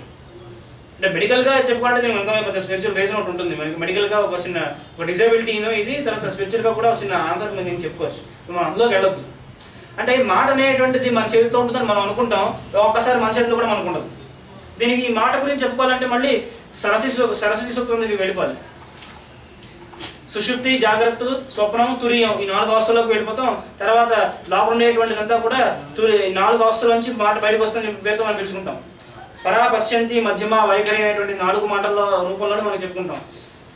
మాట్లాడేటువంటి మాట, దాని వెనకాతలు కట్టుకునేటువంటి భాష, ఆ భాష వెనకాతలు ఉండేటువంటి భావం, ఆ భావం వెనకాతలు ఉండేటువంటి అసలైనటువంటి సంకల్పం, ఇవన్నీ కూడా అలా పనిచేస్తూ ఉంటాయి. శరీరానికి సంబంధించి ఎక్కడికి వెళ్ళినా, ఎంత లోతుకి వెళ్ళినప్పటికీ కూడా మనం ఎండ్ అయ్యేటువంటిది ఈ సంకల్పం అనేటువంటి పెన్సిల్ దగ్గరికే మనం వస్తాం. సరే, ఇవన్నీ మనకు బాగా అర్థమైపోయాయి. పంచభూతాలు 5, కర్మేంద్రియాలు 5, ఇవన్నీ కూడా ఎన్ని ఉన్నాయి? మొత్తం 20 అయిపోయాయి మనకి. సో ఇంకా మనం ఏమనుకున్నాం? ఇంకా 4 కదా. ఇంకా మనకు 4 మిగిలాయి. ఈ 4 కూడా ఏమిటంటే జనరల్గా మనకి ఇంగ్లీష్ లిటరేచర్లో చెప్పుకోవాలంటే వీటిని అబ్స్ట్రాక్ట్ ఎంటిటీస్ అనేటువంటి పేరుతో పిలుస్తారు. But in fact those are not abstract entities. They physically alive, they are alive actually. మన శరీరంలోనే మనకు ఉంటాయి. మీకు బుద్ధి ఉన్న విషయం మీకు ఎవరైనా చెప్పాలా? అక్కర్లేదు. బుద్ధి లేని పని చేస్తే మనకే తెలుస్తుంది మనకు బుద్ధి లేదన్న విషయం. ఒక్కొక్కసారి మనమే బాగా ఆలోచిస్తూ ఉంటాం, అంటే మనకు బుద్ధి ఉన్న విషయం మనకు తెలుస్తుంటుంది. అవునా లేదా? సో ద ఫస్ట్ మిగిలిపోయిన వాటి 4 ఏంటంటే మైండ్, తర్వాత ఇంటెలిజెన్స్, తర్వాత మనస్సు, బుద్ధి, చిత్తము, అహంకారం. చిత్తం ఇంగ్లీష్లో ఏమంటారండి? ఇగో. చిత్తం అనేటువంటి ఇంగ్లీష్లో ఏమంటారో చూసుకుని అదే దానికి అప్లై చేసుకుంటారు. అప్పుడు గుర్తురాట్లేదు. అదే అహంకారం సార్. ఇగో అనే మాట అర్థం ఏంటంటే అహంకారం సార్. అహంకారం అంటే అన్నీ నేనే అనుకోవడం కాదు. అహంకారం అంటే ఇట్స్ పాజిటివ్ థింగ్, తప్పేం కాదు. అహంకారం అంటే మనం అనేటువంటిది ఒక సెల్ఫ్ ఎగ్జిస్ట్ అవుతుంది అనేటువంటి ఒక విధానమే అహంకారం అనేటువంటి పేరుతో పిలుచుకుంటాం. మనం మన ఎగ్జిస్టెన్సే మనకు అహంకారం అయింది. ఎగ్జిస్టెన్స్ అంటే మనకి మనం ఉన్నాం అనేటువంటి విషయం మనకి మనం తెలుసుకోవడం, అదే మనకు అహంకారం అంటే. ఇదే ఇంపార్టెంట్ అనుకోవడం, అది రాక్షసత్వం అయిపోతుంది మళ్ళీ. అందులో recognising you as a self is what it is called as ego. Ego అనేది లేకపోతే కొన్ని పనులు అవ్వవు సార్. ఇప్పుడు సపోజ్ ఏదో పని ఉంది, ఏదో కార్యక్రమం వచ్చింది, మనం ఏదో పని చేసినా ముందుకు వెళ్ళాం, ఫలానా వాళ్ళ దగ్గర పని అవుతుందని అనుకుంటాం. ఎందుకంటే he is capable of doing it. మనలో ఉండేటువంటి కెపాసిటీ ఏదైతే ఉంటుందో దాన్ని మనం ఈగో అనేటువంటి పేరుతో మనం తెలుసుకుంటాం. అదే ఇంపార్టెంట్ అయినప్పుడు మనం ఈగోయిస్టిక్ అయిపోతాం. So ego is always something like A positive aspect ఉంది. కానీ అందులో ఉండేటువంటి అందులో ఉండిపోతే నెగిటివ్ అయిపోతుంది అంతే, ఇంకేం. దీనికి మాస్టర్ గారు ఏం చెప్తారు, శరీరంలో ఉండే కాన్షియస్ అనేటువంటి దేవతలతో అని చెప్తారు. 2 weeks బ్యాక్ మనం మాస్టర్ గారు చెప్పినటువంటి లెక్చరే మనం విన్నాం. శరీరాన్ని కట్టుకునేటప్పుడు రాక్షసులు అనేటువంటి దేవతలు కొంతమంది ఉంటారు, వాళ్ళ తలకు అండలోనే శరీరం అనేటువంటి కట్టుకుంటుందని. ఈ శరీరమే ఇంపార్టెంట్ అయిపోతే వాళ్ళే రాక్షసులు అయిపోతారని చెప్పారు. శరీరమే కనుక ఇంపార్టెంట్ అయిపోయి అందులో ఉండేటువంటి బ్యూటీని మనం మర్చిపోతే అవుతారు, మనమే రాక్షసులు అయిపోతాం. లేకపోతే ఈ శరీరం అనేది రాక్షసుతో కట్టుబడి ఉంటుంది అన్నారు, అంతే కదా. ఆ అట్మాస్ఫియర్ అనేది క్రియేట్ చేస్తుంటుంది ఇక్కడ మన భూమిలోకి. స్పేస్లోకి వెళ్ళిపోయినప్పుడు అట్రాక్షన్ అక్కడ అట్మాస్ఫియర్ ఉండదు కాబట్టి మనం దాన్ని ఆర్టిఫిషియల్గా క్రియేట్ చేసుకుంటాం. అలాగే భూమిలోకి వెళ్ళినప్పటికీ కూడా. సో ఈ ఉండేటువంటి నేచర్ని ఎస్టాబ్లిష్ చేసి మనల్ని మనం ఇండివిజువలైజ్ చేసుకుని మనకి మనం అర్థమయ్యేటువంటి విధానం ఈ ఈగో అనేటువంటి రూపంలో కనిపిస్తుంటుంది. రైట్, మనస్సు, బుద్ధి, చిత్తము, అహంకారము అని కదా. పంచతన్మాత్రలు, పంచ జ్ఞానేంద్రియాలు, కర్మేంద్రియాలు, పంచభూతములు, మనస్సు, బుద్ధి, చిత్తము, అహంకారము, పుట్ టుగెదర్ 24. ఈ 24 కూడా ఏమిటంటే ఈ 24 కూడా మనకి ఏమనుకున్నాం, సిలబస్ కింద పనిచేస్తాం అనుకున్నాం. ఈ 24 సిలబస్ కూడా మనకి అర్థమయ్యేటువంటి భాషలో ఈ పథకం మీ అందరికీ ఆన్సర్ వచ్చింది. గాయత్రి. గాయత్రి అనేటువంటి గాయత్రి అనేటువంటి ఆ స్వరూపం ఏదైతే ఉంటుందో మనలో ఒక మాట రూపంలో బయటకు వస్తుంది. అమ్మవారు మనలో ఎలా పనిచేస్తుంటే ఒక మాట రూపంలో పనిచేస్తుంది. మనల్ని లేని టైంలో మన ద్వారా వచ్చేటువంటి మాట ఏమిటి అంటే గాయత్రి అయి ఉంటుంది. మనలో మనం లేనప్పుడు మనలోంచి అసలు మాట రావడం అంటే ఏమిటి? మనం లేని టైంలో కూడా మన నుంచి వచ్చేటువంటి మాట శ్వాస రూపంలో బయటకు వస్తుంది. ఈ శ్వాస రూపంలో వచ్చేటువంటి మాట ఏంటంటారు, హంస అనేటువంటి పేరుతో పిలుస్తారు. ఉచ్ఛ్వాసలు, నిశ్వాసలు, ఇన్స్పిరేషన్, ఎగ్జలేషన్, ఇటువంటి వాటిలో వస్తుంటారు మనకి. ఇన్హలేషన్, ఎగ్జలేషన్ ఇవన్నీ కూడా. సో ఇవన్నిటికి కూడా ఆధారమైనటువంటి ప్రిన్సిపల్ మళ్ళీ ఆ సోలార్ ప్రిన్సిపల్ అయి ఉంటుంది. That is what we call as sankalpa shakti, the first ray of will అయింది. ఈ రే ఆఫ్ విల్ అనేటువంటిది ఆధారంగా వచ్చినటువంటి వ్యక్తులందరూ కూడా ఇందాక మనం చెప్పుకున్నట్టుగా అగ్ని బీజం, ఈ సూర్య బీజం నుంచి వచ్చినటువంటి ఘ అనేటువంటి వంశంలో పుట్టినటువంటి వాళ్ళు, రఘు అనేటువంటి వంశంలో పుట్టినటువంటి వాళ్ళు. అంటే రఘు మహారాజు తాలూకా పేరు మీద వంశంతో వచ్చింది. అంటే ఆయన the purest embodiment of all wisdom అనమాట భూమి మీద చెప్పుకుంది. ఆయన వంశజులైనటువంటి ఆయన వంశజులైనటువంటి వాడు అందరూ కూడా కింద డిసెండ్ అవుతుంటే రాముడు అనేటువంటి ఒక అంశం మనకు కనిపిస్తుంది. రామో విగ్రహవాన్ ధర్మ. ధర్మం అనేటువంటి దానికి ఏదైతే ఎంబాడిమెంట్ చెప్పుకుంటామో అదే రాముడై ఉంటాడు.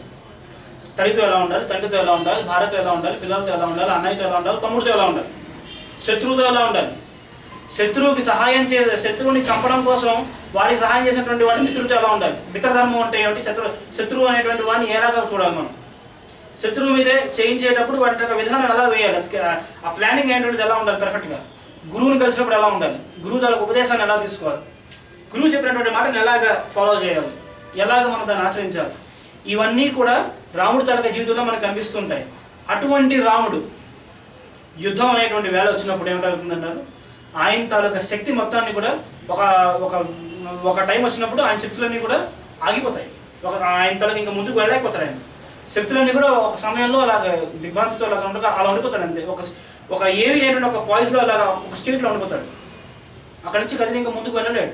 ఆ స్టేట్ నుంచి ముందుకు వెళ్ళేటువంటి ఒక స్టేజ్లో అయిపోయినప్పుడు ఏమని చెప్తారు, అప్పుడు అగస్త్యుడు వారు అనేటువంటి ఒక అంశ కిందకి దిగి ఈ రాముడు అనేటువంటి వాడికి ఆయన తన సంకల్పంలో ఉండేటువంటి శక్తిని ఇంకొకసారి చెప్పి ఆయన ద్వారా యుద్ధం అనేది ముందుకు కనిపిస్తుంది. ఆ ఇచ్చినటువంటి ఇన్వొకేషన్ ఏంటంటే మనం ఆదిత్య హృదయం అనేటువంటి పేరుతో పిలుచుకుంటాం మనం.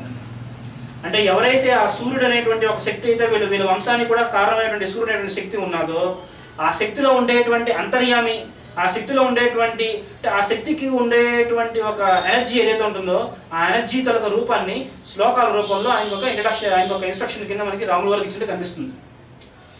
రాముల వారికి ఏమిటి ఇచ్చాడు ఆయన కరెక్ట్గా అంటే ఆ సూర్యుల్లో ఉండేటువంటి శక్తి ఏదైతే ఉంటుందో ఆ శక్తిని తీసుకొచ్చి ఇచ్చాడు ఆయన. ఇప్పుడు యాక్చువల్గా మన అందరికీ ఒక డౌట్ రావాలి, రాముడు దేవుడు కదా, సూర్యవంశం రాజు కదా, ఈయన తాలూకా శక్తిని మళ్ళీ ఈయనకి తిరిగి గుర్తు చేయడం ఏమిటి అవును కదా. ఈయన తాలూకా శక్తి అంటే వీళ్ళ వంశానికి కూడా కారణమైనటువంటి శక్తిని ఈయనకి తిరిగి గుర్తు చేస్తే మళ్ళీ ఈయన యుద్ధం చేయడం ఏంటో చిన్న క్వశ్చన్ వస్తుంది. దీని వెనకాల ఉండేటువంటి ఒక చిన్న లాజిక్ ఏంటంటే రాముడు అనేటువంటి వాడు దైవాంశతో వచ్చినటువంటి మానవుడు. రాముడు రావణాసురుడిని చంపాలి అంటే ఆ వధ జరగాలి అంటే మానవుడిగా మాత్రమే జరగాలి. ఎందుకంటే ఆయన తనకు వరం అలా ఉంది. మరి ఎవరు చేయగలం? ఏ దానవుల వల్ల, ఎవరి వల్ల, ఎటువంటి ఏ అంటే ఎటువంటి వారి వల్ల కూడా చావు రాకూడదని పూరిస్తున్నాడు ఆయన తనక వరం అది. కాబట్టి మానవ జన్మ తీసుకున్నటువంటి వాడు మాత్రమే ఆయన సంహరించగలగాలి. మానవ జన్మ తీసుకుని ఒక దానవ అంశాన్ని ఎదిరించాలంటే వీడి తనక ఫోర్స్ ఎంత ఎక్కువ ఉండాలి. ఏదో అన్ని రకాలైనటువంటి అస్త్రాలు కూడా అక్కడ ఫెయిల్ అయిపోయాయి. అప్పుడు ఏమిటైందంటే సంకల్పం మాత్రమే మిగిలింది అక్కడ. ఆ ధర్మం అనేటువంటి సంకల్పాన్ని తిరిగి మళ్ళీ రాముడికి గుర్తు చేసి ఆయన ద్వారానే యుద్ధాన్ని తిరిగి మళ్ళీ ముందుకు జరిపించేటువంటి వాడు అయి ఉంటాడు. అగస్త్యుడు అనేటువంటి వాడు అక్కడ వచ్చాడు. సరే, అగస్త్యుల వారు ఎందుకు పంపించారు? అగస్త్యుల వారి తరక మనం ఏం చెప్పుకున్నాం, ప్రపంచంలో ఉండేటువంటి జ్ఞానం అనేటువంటి ఏది ఉంటుందో ఆ సమస్తానికి కూడా మూర్తి భవించినటువంటి రూపం అగస్త్యుల వారే ఉంటారు. సో అంత జ్ఞాన భాండాగారం కూడా ఏమిటైంది, రాముడు అనేటువంటి వాడికి వెలిగించింది. ఆ టైంకి వచ్చి ఇన్స్ట్రక్షన్కి ఇచ్చింది, పంపించేసింది. అక్కడితో ఇంక యుద్ధం అంతా అయిపోయింది.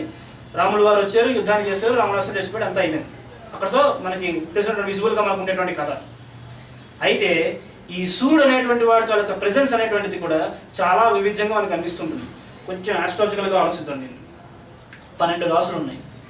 ఇందాక మనం చెప్పుకున్నట్టుగానే కుంభరాశిలో ఉండేటువంటి సూర్యుడు తలక క్వాలిటీ వేరు, మేషంలో ఉండేటువంటి సూర్యుడు తలక క్వాలిటీ వేరు. అలాగే మేషంలో ఉండేటువంటి సూర్యుడు తలక నేచర్ వేరు, సింహంలో ఉండే సూర్యుడు తలక నేచర్ వేరు. సింహంలో ఉండేటువంటి సూర్యుడు నేచర్ వేరు, ఇక్కడ తులలో ఉండేటువంటి సూర్యుడు తలక నేచర్ వేరు. 12 రాసుల్లోని కూడా సూర్యుడు సంచరించేటప్పుడు ఒక రకమైనటువంటి క్వాలిటీని బయట తీసుకొస్తాడు. ఇవన్నిటిని ఏమో చెప్తారు, సూర్యుడి తలక 12 ద్వాదశ నామాలని 12 పేర్లు చెప్తారు. మిత్ర, రవి, సూర్య, భాను, ఖగ, పూష, హిరణ్యగర్భ, మరీచి, ఆదిత్య, సవిత్రుడు, అర్క, భాస్కరులు అనేటువంటి పేరుతో మనం పిలుస్తారు. కిందటి వారం మనం చెప్పుకుంటున్నప్పుడు ఈ ఎవరెవరు ఏ సైన్కి వస్తారో కూడా కనుక్కుందాం అనుకున్నాం. శ్రీనివాస్ గారు రాసినటువంటి నోట్స్ దొరకపోయినా కొంచెం జాగ్రత్తగా ఆలోచిస్తే ఆయన చెప్పినటువంటి విధానం మాత్రం కొంచెం వరకు అర్థమైంది. తిరిగి ఆయనకే మళ్ళీ ఫోన్ చేసి క్లారిఫై చేసుకోవడం కూడా జరిగింది. కాబట్టి ఆయన చెప్పినటువంటి మాట మనం చెప్పుకుందాం. మిత్ర, రవి, సూర్య, భాను, ఖగ, పూష, హిరణ్యగర్భ, మరీచి, ఆదిత్య, సవిత్రుడు, అర్క, భాస్కరుడు, వీళ్ళు ఇది ఒక ఆర్డర్. వీళ్ళు 12 మంది ఆదిత్యులు. ఈ ఆదిత్యుల తలక ఇదే ఆర్డర్ని మీరు గుర్తుపెట్టుకోండి. ఈ ఆర్డర్లో వచ్చినటువంటి వాళ్ళందరూ కూడా మేషంలో ఉండేటువంటి సూర్యుడిని, అంటే చైత్ర మాసంలో ఉండేటువంటి సూర్యుడిని మిత్రుడు అనేటువంటి పేరుతో పిలుస్తారు. ఓకే, చైత్ర మాసంలో ఉండేటువంటి సూర్యుడిని మిత్రుడు అని పిలుస్తారు. వైశాఖ మాసంలో ఉండేటువంటి సూర్యుడిని రవి అనేటువంటి పేరుతో పిలుస్తారు. మిత్ర, రవి, సూర్య, భాను, ఖగ, పూష ఇదే ఆర్డర్లో మనకి జోడియాక్ సైన్స్ అన్ని మారిపోతూ ఉంటాయి. అంటే మిత్ర, రవి, సూర్య, భాను, ఖగ, పూష, హిరణ్యగర్భ, మరీచి, ఆదిత్య, సవిత్రుడు, అర్క, భాస్కర. అంటే ఈ ద్వాదశ నామాలు 12 నెలలకి 12 రాసులకి సింబాలికల్గా మనకి అప్లై చేసుకుంటూ ఉంటాం. అంటే ఇప్పుడు మనం ఉన్నటువంటి సూర్యుడిని ఏమంటాం మనం, కుంభరాశిలో. అంటే ఈ రోజు మనకి సూర్యుడు ఎంతలో ఉన్నాడు, 26 degrees Aquarius లో ఉన్నాడు. కాబట్టి మనం అనుకునేటువంటి సూర్యుడి పేరు ఏంటి, అర్కుడు అనేటువంటి పేరుతో మనం సూర్యుడిని పిలుచుకుంటాం. ఇంగ్లీష్లో ఈ అర్క అనేటువంటి దానికి ఏం చెప్తారంటే కెరట్రోఫిస్ అనేటువంటి పేరుతో పిలుస్తారు. కెరట్రోఫిస్, అర్క వృక్షం అంటారు సార్, కెరట్రోఫిస్ అంటారు, జిలేడ్. అంటే ఈ 90 degrees ఉండేటువంటి ఇదంతా ఫార్మేట్ ఒకటి ఉంటుంది. అంటే కొంచెం హోమియోపతిలో కూడా చెప్పుకోవాలంటే ఈ అర్కం తాలూకా మెడిసిన్స్ ఒకటి బాగా పనిచేస్తుంటుంది. దానికి హోమియో హెర్బ్స్లో మెడిసిన్స్లో దీన్ని ఎక్కువ మనం అప్లై చేస్తూ ఉంటాం. సో ఈ సూర్యనారాయణమూర్తి తాలూకా ఆరాధన అంతా కూడా ఈ అర్క వృక్షానికి సంబంధించిన ఆరాధన కూడా బాగా ఎక్కువ పనిచేస్తుంటుంది. స్కిన్లో ప్రాబ్లం ఉన్నప్పుడు, శరీరానికి సంబంధించిన ఫిజికల్ డిఫెక్ట్ ఏదైనా ఉండి యూజువల్గా మనకి స్కిన్ మీద మచ్చలు గట్రా ఉన్నప్పుడు, బొల్లి ఉన్నప్పుడు, కొన్ని రోగాలు వచ్చినప్పుడు కూడా, స్కిన్ డిసీజ్ ఏమైనా వచ్చినప్పుడు యూజువల్గా ఇది ప్రిఫర్ చేస్తూ ఉంటారు. అర్క వృక్షం తాలూకా దాని తాలూకా వేరులు తీసుకోవడం, వాటిని తాయిల కింద పట్టుకుంటూ ఉండడం, వాటి తాలూకా దాంతో చేసేటువంటి ప్రొడక్ట్స్ని ఎక్కువ యూజ్ చేస్తూ ఉండడం, ఇవన్నీ కూడా ఎక్కువ చేస్తారు. ఈ సూర్యుడి తాలూకా నామాల్లోని, తర్వాత ఈ సౌరవర్ణం వీటి తాలూకా పారాయణలోని కూడా ఇవి ఎక్కువ హెల్ప్ చేస్తుంటుంది. ఫిజికల్ ఎక్సర్సైజ్ అనేది ఎక్కువ ఉంటుంది అరుణంలో. సూర్యుడు నమస్కార ప్రియుడు అంటారు. అంటే ఆయన పొద్దున్నే రోజు నమస్కారం పెట్టడానికి కాదు, సూర్య నమస్కారం వెనకాతలో కొన్ని సాధనలు ఉంటాయి, ఆసనాలు ఉంటాయి. ఒక 8 ఆసనాలు సెట్ ఉంటుంది. అవి అయిన తర్వాత ఒక మంత్రం చదువుతారు. అదే ఆసనాలు మళ్ళీ రివర్స్ ఆర్డర్లో వస్తుంటాయి, మళ్ళీ ఒకటి ఇంకో మంత్రం చదువుతుంటారు. యూజువల్గా మనకి చిన్నప్పుడు ఫిజికల్ ఎక్సర్సైజ్ చేసేటప్పుడు ఇవన్నీ చేస్తుంటారు. అంటే చెప్పకపోయినప్పటికీ కూడా ఇంత విశిష్టత ఉంటుంది లోపల. ఓం మిత్రాయ నమః, ఓం రవయ నమః అని చెప్పి అన్ని ఎక్సర్సైజ్ చేస్తుంటారు. మామూలుగా మనకి పర్వతాసనం ఇవన్నీ ఆసనాలన్నీ అందులోంచి వస్తాయి. మనకి సూర్య నమస్కారాల్లోంచి ఆసనాలన్నీ కూడా మనకి వస్తుంటాయి. సో ఈ 12 మంది సూర్యుళ్ళు కూడా 12 రాశులని కూడా ఇలా డివైడ్ చేసుకున్నప్పుడు ఈ 24 అనేటువంటి బీజాక్షరం కూడా వీటిలోంచి మనకు ఆపరేట్ అవుతూ ఉంటుంది. ఈ ఆపరేట్ అయినటువంటి బీజాక్షరం మన శరీరంలో ఒక్కొక్క భాగంలో ఆపరేట్ అయినప్పుడు ఈ కాలపురుషుడు అవయవాలు ఏవైతే ఉన్నాయో ఆ అవయవాల్లో ఉండేటువంటి భాగాల్లోంచి చంద్రుడు సూర్యుడు వెళ్ళేటువంటి టైం అంతప్పటికి కూడా మనకు ఆయన సంబంధించినటువంటి డిఫెక్ట్స్ ఉంటాయని కూడా క్లియర్ చేసి వెళ్ళిపోతాడు. ఆరోగ్యం ఇస్తారంటాడు సూర్యుడు. సూర్యుడు ఏంటంటారు? ఆరోగ్యం భాస్కరాదిచ్చేటటువంటి పేరుతో పిలుస్తారు. అంటే ఆరోగ్యం కావాలన్నప్పుడు సూర్యుడు తప్ప ఏమైనా పడుకోకూడదు అన్న. ఫిజికల్గా నువ్వు ఫిట్గా ఉన్నప్పుడు, ఫిట్గా లేనప్పుడు ఇక ప్రపంచం గురించి ఏమిటో ఆలోచిస్తాను. నువ్వు ఫిజికల్గా ఫిట్గా ఉండాలి కాబట్టి సూర్యుని ఆరాధించమన్నారు. సూర్యుడి తాలూకు ఆరాధన అంతా కూడా ఇలాగే ఉంటుంది. ఫిజికల్గా చాలా కష్టపడి చేయాల్సినటువంటి పనులన్నీ ఉంటాయి సూర్యుడి దగ్గర. నమస్కారాలు చేయాలి కదా. అరుణంలోని సౌరులో మంత్రాలు ఉంటాయి. లేచి సాష్టాంగ నమస్కారం పెడుతూ ఉంటారు. ఎన్ని మంత్రాలు ఉంటాయి దర్శనానికి? వరస శిరస దృష్ట్యా మనస వచసా తథ పద్భ్యాం కరాభ్యాం కర్ణాభ్యాం సాష్టాంగం ప్రణవోచ్యతే. అది మంత్రం. వరస్సు, శిరస్సు, మనస్సు, ముక్కు, నోరు, పెదాలు, చెవులు, కళ్ళు, చేతులు, మోకాళ్ళు అన్నీ కలిపి ఆయనతో నమస్కారం పెడుతూ ఉంటారు. అంటే ఇన్ని శరీరంలో ఈ ప్రతి భాగం కూడా డివోట్ అవ్వాలన్నమాట. అది ఆయన తలక ఆ మంత్రం తలక ఉద్దేశం. ఇటువంటివన్నీ చదువుతూ మళ్ళీ మా హంస గాయత్రి కానీ జపం చేసి అప్పుడు చేస్తారు నమస్కారం చేసేటప్పుడు. సూర్య నమస్కారం చేసేటప్పుడు ఇంత వెనకాల ఇంత పెద్ద ప్రొసీజర్ ఉంటుంది. మాఘమాసం కాబట్టి ఎక్కువ జరుగుతూ ఉంటాయి మనకి దేవాలయాల్లో, టెంపుల్స్లో కూడా. సరే ఒకసారి చేసుకోవడంలో కూడా తప్పులేదు, మంచిదే. గౌరవం కదా, సూర్యునే కదా పడుకుంటున్నాం. సో ఇటువంటి సూర్యుని తాలూకా సంకల్పాన్ని, ఈ సూర్యులో ఉండేటువంటి ఆ డివైన్ నేచర్, ఆ వెలుగు ఏదైతే ఉంటుందో ఆ వెలుగుని రాముడు అనేటువంటి ఒక మనిషికి అగస్త్యుడు అనేటువంటి ఒక ఋషి ఆ ప్రదేశంలో ఆయనకి ఇచ్చినటువంటి ఒక బోధ కింద మనకు కనిపిస్తుంది. అంటే ఇట్స్ ఎ డివైన్ ప్రొటెక్షన్ కదా. యుద్ధం వేళ మనిషి అనేటువంటి వాడికి ఒక డివైన్ శక్తి అనేటువంటి ఒక సంకల్పం అనేటువంటిది తీసుకొచ్చి ఇస్తే ఏమిటవుతుందంటే వాడి కర్తవ్యం వాడికి ఓపెన్ అవుతుంది. కర్తవ్యంలో వాడు ముందుకు వెళ్తాడు. వెళ్ళినప్పుడు వర్క్ అవుతుంది అన్నారు. కొంచెం దీన్నే పక్కన పెట్టి ఇంకో ఆలోచించండి. యుద్ధం వేళ నరుడు అనేటువంటి వాడికి నారాయణ అనేటువంటి వాడు కర్తవ్య బోధ చేసినట్టుగా మనకి భగవద్గీత కూడా కనిపిస్తుందిగా. అంటే అక్కడ భగవద్గీత చెప్పేటువంటి టైం కృష్ణుడు ఎవరండి? కృష్ణుడే పరబ్రహ్మ. అక్కడ పరబ్రహ్మ వచ్చి ఏం చేశాడంటే మనిషి అనేటువంటి వాడికి ఇన్స్ట్రక్షన్ ఇచ్చాడు. చచ్చిపోయేది నువ్వా, చంపేది నువ్వా, చేసేది నువ్వా, చేయించేది నువ్వా, అన్నీ నేనే కదా, మళ్ళీ నువ్వెందుకు బాధపడతావు, నీ కర్తవ్యం ఏమిటో దాన్ని చేయి అన్నాడు. చేసిన వాడు చెప్పిన వాడు ఏం చెప్పాడు? మళ్ళీ కర్మఫలాన్ని కూడా తిరిగి మళ్ళీ నాకే ఇచ్చి నువ్వేం ఆశించకన్నాడు. ఏదైనా ఆశిస్తే నేను అవుతుంది తప్ప నువ్వేం ఆశించుకుంటా, నేను చెప్పినట్టు చేయి, నేను చూసుకుంటాను. సర్వధర్మాన్ని పరిత్యజ్య మామేకం శరణం వ్రజ. మామేకం అంటే మామేకం కాదు, అక్కడ మామేకం అంటే నేనేటువంటి మనం మొదలు చెప్పుకుంటున్నాం కదా. సో అహం అవ్యయం, ఆ అవ్యయమైనటువంటి దాన్ని ఏదైతే ఉంటుందో దాన్ని పట్టుకుంటే నువ్వు చేసే ప్రతి దాని నుంచి కూడా I will liberate you into salvation. ఆఖరిలో without any doubt and hesitation, if you surrender all what are you think as dharma and adharma అంటూ మీ, I will liberate you into salvation. అదే కదా, సర్వధర్మాన్ని పరిత్యజ్య మామేకం శరణం వ్రజ అహం త్వా సర్వభేభ్యో మోక్షయిష్యామి మా శుచః. కాబట్టి అన్నీ ఆయనకి ఇచ్చి ఆయన మనకి ఏవో ఇచ్చేస్తుంటారు. అది ఒక విషయం. అలా జరిగింది. సో ఈ ఆదిత్య హృదయం అనేటువంటి దాని వెనకాతలో కూడా సంకల్పం అనేటువంటి తిరిగి రాముడికి ఇవ్వడమే అక్కడ ఉద్దేశం ఏమి ఉంటుంది. రాముడు అనేటువంటి వాడు మనిషి. ఆ టైంకి ఆయన తనకు అంశంలో కాసేపు పక్కన పెట్టి ఆలోచిస్తే మనిషి అనేటువంటి వాడు ఒక దానవ తలక అంశాన్ని ఒక ఎదిరించాలి అంటే ఈ తలక సంకల్పం అంటే ఇంకా రైస్ చేయాలి, ఇంకా ఆయుధాలు గట్రా ఆయనకి ఇవ్వాలి. ఇచ్చినప్పుడు ఏం చేయాలంటే ఇంక సంకల్పం అంటే ముందు పంపించాలి. ఈయన తలక విధానం ఏమిటి, నువ్వు మీ తలక వంశం తలక రాజులు ఎవరు, వాళ్ళ తలక వ్యక్తిత్వాలు ఏమిటి, ఈ మీ నుంచి వచ్చినటువంటి సూర్యుడి తలక అంశం ఏమిటి, సూర్యుడి అంశంలో కూడా ఉండేటువంటి సంకల్ప శక్తి ఏమిటి, అది కనుక నీకు తెలిస్తే నువ్వు మహాబాహుడు అయిపోతావు ఉన్నారు. అందుకని ఫస్ట్ శ్లోకం ఎవరు ఉంటుంది? రామ రామ మహాబాహో శృణు గుహ్యం సనాతనం. సనాతనం అంటే ద మోస్ట్ ఓరియంటల్ వన్, చాలా పాతదైనటువంటి సనాతనమైనటువంటి విషయాన్ని, పరమ గుహ్యమైనటువంటి విషయాన్ని చెప్తున్నాను నేను అంటాడు. గుహ్యము అంటే సీక్రెట్, చాలా పెద్ద సీక్రెట్, కానీ చాలా ఓల్డెస్ట్ సీక్రెట్ ఒకటి ఉంది, అది నీకు చెప్తున్నాను, దాన్ని విను నువ్వు అంటాడు. రాముని ఇక్కడ ఏమైనా అడ్రస్ చేశాడు? మహాబాహు అనేటువంటి పేరుతో అడ్రస్ చేశాడు. మహాబాహు అంటే బాహువులు బాగా కలవాడని కాదు, బాహువులు బాగా ఉన్నటువంటి సంకల్పం ఉన్నటువంటి వాడు అంటే ఫిజికల్లీ హీఈస్ వెరీ ఫిట్ అనమాట. అదే ఉద్దేశం చెప్పడం. ఫిజికల్గా బాగా స్టౌట్గా అని కాకుండా ఫిజికల్గా బాగా ఫిట్గా ఉండి ఎదిరించగలిగేటువంటి ధైర్యం వీడికి ఫిజికల్గా ఉన్నది. అలాంటి వాడికి ఇంకా సంకల్పాన్ని ఇస్తే ఉంటుందంటే వాడికి ఇంకా ప్రజ్వలించిపోతాడు ముందుకు వెళ్ళిపోయి. అటువంటి వాడిని అడ్రస్ చేస్తూ చెప్పినటువంటి శ్లోకం ఇది. గుహ్యమైనటువంటి ఒక పదం ఒకటి ఉన్నది. ఆ గుహ్యమైనటువంటిది సనాతనమైనటువంటిది, అంటే ద మోస్ట్ ఓరియంటల్ వన్. ఎవరైతే మొదటి నుంచి ఆరాధిస్తున్నారో అటువంటి ఒక ఆరాధనని నేను నీకు తీసుకొచ్చిస్తున్నాను. నువ్వు దాన్ని హెల్ప్ తీసుకొని ముందుకు వెళ్ళి సమరే విజయిష్యతి, సమరంలో ముందు విజయాన్ని పొందు నువ్వు అని. ముందు మనకి ఈ ఆదిత్య హృదయంలో ఉండేటువంటి శ్లోకాలను కనుక మనం జాగ్రత్తగా జస్ట్ విడదీసుకున్నట్టుగా లేదా మనకు ఉండేటువంటి విధానం చూసుకుంటే మొదటి 2-3 శ్లోకాలు కూడా ప్రార్థనా శ్లోకాలు కింద కనిపిస్తాయి. అంటే యాక్చువల్గా రాములు వారి దగ్గరికి అగస్త్యుడు వస్తున్నప్పుడు ఉండేటువంటి విధానం అది ఎలా ఉంటుంది అనేటువంటి శ్లోకాలు కొన్ని అయితే, ఆ తర్వాత ఈ రాముడు అనేటువంటి వాడు ఆదిత్య హృదయం తాలూకా విశిష్టతని వింటుంటాడు ఫస్ట్. అంటే అగస్త్యుడు వారు చెప్తారు, నన్ను ఆదిత్య హృదయం అంటే ఇది, ఇందులో ఇది ఉంటుంది, ఇవి ఉంటాయి సూర్యుడి గారి అంశాలు ఇది, సూర్యుని ఇన్ని పేరుతో పిలుస్తారు, ఇలా చేస్తారనుకుంటుంది.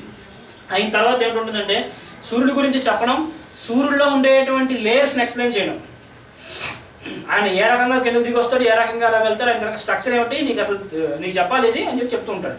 నిజంగా ఆయనకి అవి తెలుసా తెలియదు అంటే ఆయన మానవుడు, ఆయన ఆ టైంకి, కాబట్టి ఆయన చెప్పాలి అంతే.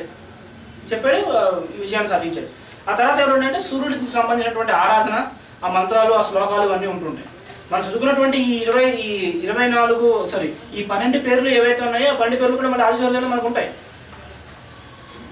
ఆ మంత్రాల నుంచి ముందుకు వెళ్తుంది. వెళ్ళిన తర్వాత మొట్టమొదటి శ్లోకం అక్కడితో స్టార్ట్ అవుతుంది మనకి. అంటే తర్వాత ఈ మిగిలిపోయిన శ్లోకాలు ఆఖరిలో 2-3 శ్లోకాలు కూడా మనకి ఫలశ్రుతి కింద కనిపిస్తుంది. అంటే ఎవరు చేస్తే ఏమిటి వస్తుంది అనేటువంటిది కాకుండా దీనివల్ల ఉపయోగం ఏమిటి, పబ్లిక్ నువ్వు ఎలా హెల్ప్ అవుతావు ఇది చేస్తే అనేటువంటి విషయం తెలుస్తుంది. ఏదైనా ఒక శ్లోకాన్ని కానీ, ఒక మంత్రాన్ని కానీ, ఒక విషయాన్ని కానీ, ఒక మంత్రాన్ని లేదా ఒక శ్లోకము, ఒక ఆరాధన, ఒక పూజ చేసినప్పుడు ఆఖరిలో ఫలశ్రుతి అనేటువంటిది ఒకటి ఉంటుంది. అంటే ఇది చేయడం వల్ల మాకేమిటి వస్తుందని కాదు దాని అర్థం. ఏవి కావాలన్నప్పుడు ఏమిటి చేయాలనేది నెగిటివిటీ, అసలు అది కూడా కాదన్నారు. దీని తర్వాత ఉండేటువంటి విధానం ఏంటంటే ఏమిటి చేయడం వల్ల నువ్వు ఎలా బాగుపడుతున్నావు అనేటువంటి విషయం తెలుస్తుంది. అది సంకల్పం అంటే ఫలశ్రుతి వెనుక ఉండేటువంటి మీనింగ్ ఏంటంటే అది నాన్న ఈ చదివేవు కాబట్టి నీకు ఇటువంటి బెనిఫిట్స్ జరుగుతాయి, జాగ్రత్తగా ఉంటుంది, హాయిగా ఉంటుంది. అది కావాలి కాబట్టి చదివేవు అవుతున్నారు, అది నెగిటివిటీ అయిపోతుంది. అది ఎందుకంటే అది కర్మఫలాన్ని ఆశించి చేయడం అవుతుంది. కృష్ణుడు ఏమంటే అసలు కర్మఫలమే వదిలేమన్నాడు, కర్మ ఏంటంటే పట్టించుకోకుండా పనిచేయమన్నాడు. అవును కదా, కృష్ణుడు అలా చెప్తే వీళ్ళు తనకి ఏమిటంటారంటే పలానా అధ్యాయం చదివితే పెళ్లి జరుగుతుంది, పలానా అధ్యాయం చదివితే కొడుకు ఉద్యోగం వస్తుందంటే ఇంకా మరి కృష్ణుడు చెప్పమంటే గొడవలు పెట్టాయి కదా. కాబట్టి అది ఇట్స్ నెగిటివ్ అప్రోచ్. అంటే ప్రపంచంలో ఆ నెగిటివ్ అప్రోచ్కి బాగా పాపులర్ అయిపోయారు, చాలామంది బాగా అటాచ్ అయిపోయారు దానికి. So just come out of it. కృష్ణుడు చెప్పింది అయితే మాత్రం అది కాదు, ఖచ్చితంగా కాదు. నాకు తెలుసుకున్నటువంటి సంస్కృతి ప్రకారం అది అయితే మాత్రం కాదు, వాళ్ళ పెద్ద సంస్కృతి మరి మనకు తెలియదు. అంటే ఈ మాట నేను చెప్పింది కదా, గురుగారు చెప్పింది. రామ మహాబాహో శృణుగుహ్యం సనాతనం ఏన సర్వాన్ నరీన్ వత్స సమరే విజేషసి నరు